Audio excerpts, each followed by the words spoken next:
안녕하세요. 탑티어 주식방송입니다. 반갑습니다. 자, 오늘 장 시작부터 또 주말 내까지 이어진 이슈가 있었습니다. 아마도 오늘 메인 이슈가 아니었을까 싶고요. 물론 결과가 그렇게 썩 좋게 끝나진 않았지만 바로 화이자 관련 이슈가 주말 내에 있었습니다. 그쵸? 기사 내용을 좀 살펴보면 최근에 머크 경구용 치료제가 시장의 중심 역할을 했던 종목이 저기 있었는데 얼마 안 된 일이죠. 주말 내 화이자가 경구용 치료제를 개발했다는 이슈가 나왔고요. 최근에 머크가 50% 정도의 효과 효능이었다면 화이자는 거의 90%, 89%말 그대로 코로나 게임 체인저 역할을 할 수 있는 그런 경구용 치료제가 개발이 되었다. 이 이슈가 불거지면서 주말 내부터 관심도가 높아졌고 오늘 장 초반에 그 결과가 좀 이어졌습니다. 아무래도 이 경구용 치료제가 그동안 코로나 백신, 특히 위드 코로나가 연출된 상황에서 게임 체인저 역할을 할 수 있는 거의 유일무이한 약이 아닐까 싶은데 그 기능이 대폭 향상이 된 거죠. 50% 머크사, 그게 90%까지 올라간다면 거의 우리가 받아들이는 거는 거의 100%에 가까운 치료 효과가 아닐까. 물론 지금 재료를 보신 것처럼 화이자가 그동안 이 임상 결과라든지 부작용 조사가 부실하다는 또 악재성 기사도 있지만 이런 거를 설령 감안을 한다고 하더라도 충분히 시장에서 받아들이는 그런 강도, 호재성은 더 클 수밖에 없고요. 효능이 살짝 떨어진다고 하더라도 머크 50%보다는 훨씬 더 임팩트가 있는 재료라고 볼 수가 있겠죠. 그런 관점으로 특히 주말에 이어진 재료다 보니까 오늘 아침부터 강한 관심도가 좀 쏠렸던 게 화이자 관련 종목들이었습니다. 정말 다양한 종목들이 있었습니다. 그동안 화이자랑 엮였던 종목들이 워낙 많다 보니까 어떤 종목이 과연 대장주 역할을 할지 궁금하기도 했었고 오늘 결론적으로는 우리바이오가 일봉 차트 관점으로는 굉장히 윗꼬리가 긴 음봉으로 마무리가 되다 보니까 좋은 점수를 주기는 어렵지만 종가상으로 결국 10% 넘는 상승으로 마감을 했고 이 종목이 오늘 대장주 역할을 했던 바로 화이자 관련 종목이었고요. 사실 주말에 나온 이슈나 재료의 크기로 봤을 때는 상승률도 거래 대금도 그냥 그저 그런 수준에 불과한 재료 정도가 아니었을까 싶을 정도로 조금은 실망감이 큰 그런 상승률이었습니다. 이외에도 KPC 생명, 과학, 제일약품 등 다양한 종목들이 있었고요. 경구용 치료제, 과거에 화이자 이슈를 좀 엮었던 동화약품 정도가 그나마 좀 장 초반 갭을 띄우고 시장에서 좀 보였던 종목 중에 하나였습니다. 보시는 것처럼 관련 종목들이 생각보다 힘에 붙이는 차트 모습이죠. 아마도 이 차트만 놓고 봤을 때는 재료가 끝나고 테마가 죽은 게 아닐까 그렇게 해석을 해도 과언이 아닐 정도로 오늘의 움직임은 실망감 그 자체. 하지만 그렇다고 이 종목이 완전히 끝난 건 아니죠.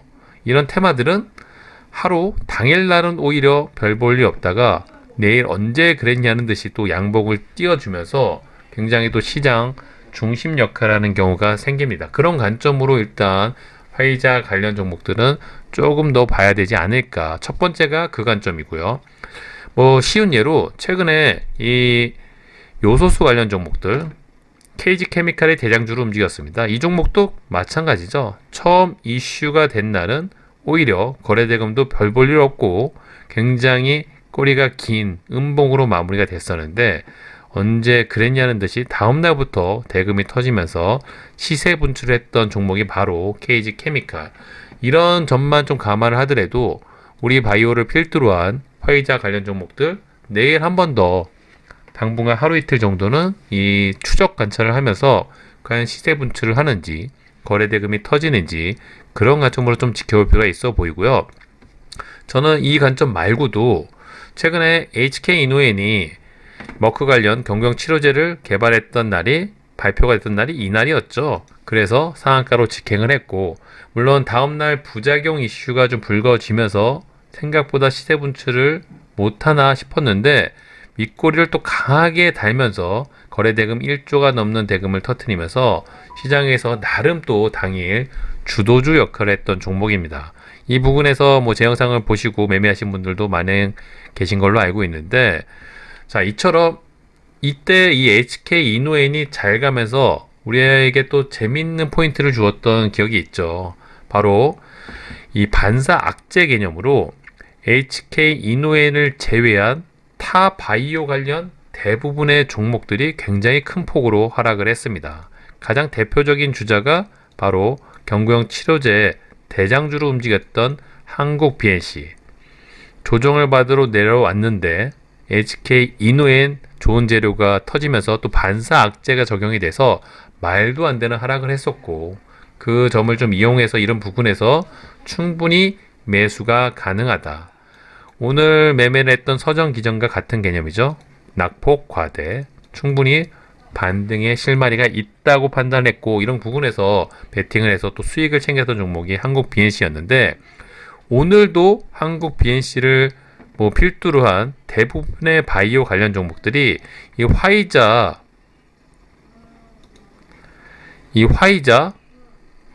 관련 재료로 반사 악재로 거의 대부분의 바이오 종목들이 하락폭이 깊었습니다.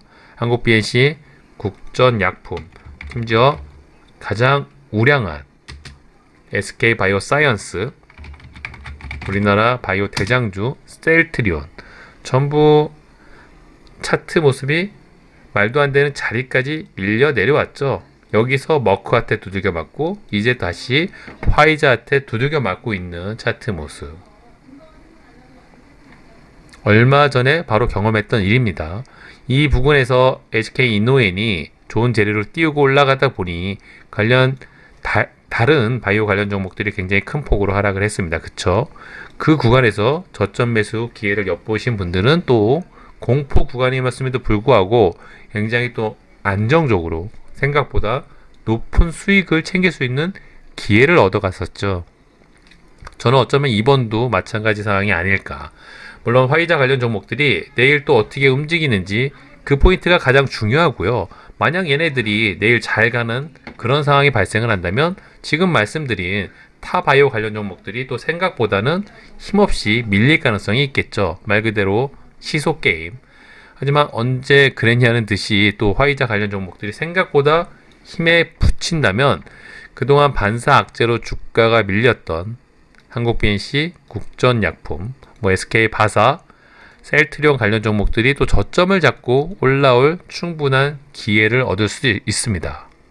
또 경쟁사인 HK 이노엔도 마찬가지죠. 좋은 약 효과 때문에 오늘 주가가 많이 밀렸습니다만 또 HK 이노엔도 임상 결과가 조만간에 발표될 예정이기 때문에 충분히 기회를 얻을 수 있고요. 화이자도 마찬가지죠. 일정이 메모를 좀 해두시면 도움이 되시는데 11월 내에 긴급사용 승인 신청 일정이 남아 있고요. 12월 달 부근에 임상 3상 결과가 예정되어 있습니다. 이게 화이자죠.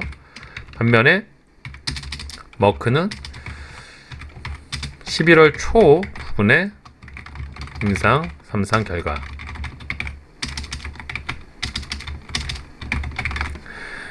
이 두 가지 재료와 일정을 어느 정도 숙지를 해두신다면 충분히 시속 게임이라든지 저점 매수 기회로 삼을 근거가 될 수가 있습니다. 저는 당분간 이 화이자 관련 종목들과 HK 이노엔 경쟁사회 주가 움직임을 좀 모니터링 해볼 예정이고요. 이 경구용 치료제 개발로 그동안 주가가 좀 많이 밀렸던 타 바이오 관련 종목들도 어느 구간에서 저점을 좀 잡아가는지, 그동안 돈이 많이 터진 종목 쉽게 죽을 수 없다는 말씀을 드리죠. 이 종목이 이렇게 죽기도 어려운 뿐더러 이렇게 반등을 했듯이 이 부분에 터진 거래대금도 또 예사롭지가 않습니다. 셀트리온, SK 바사는 두말할 필요가 없이 엄청난 대형주다 보니까 과연 그런 종목들이 한없이 주가가 밀리면서 낙폭만 맞이할 건지 그렇게 보기는 어렵겠죠. 어느 부분에서 반드시 주가를 돌릴 텐데 과연 지금 화이자나 이 머크 경구용 치료제 이슈가 오히려 타 바이오 관련 종목들을 좋은 구간에서 매수할 수 있는 저점 매수의 기회가 될 건지, 아니면 이 우리바이오를 필두로 한 화이자 관련 종목들이 더 크게 거래 대금이 터지면서 시장에 주도주 역할을 하는지, 그런 포인트로 좀 지켜보시면서 양쪽 다 모니터링을 해보신다면 좋은 또 매매 전략이 가능하지 않을까, 그런 관점에서 영상을 추천을 드린 거였고요. 아마도 당분간 또 이번 주 비트코인 시세도 있지만 이 화이자 관련 종목들과 타 바이오 관련 종목들의 시속 게임도 지켜보는 좀 재미가 있지 않을까 싶네요. 자, 이번 영상 여기서 마무리하도록 하고요. 도움이 되셨다면 구독과 좋아요 잊지 말아주세요. 감사합니다.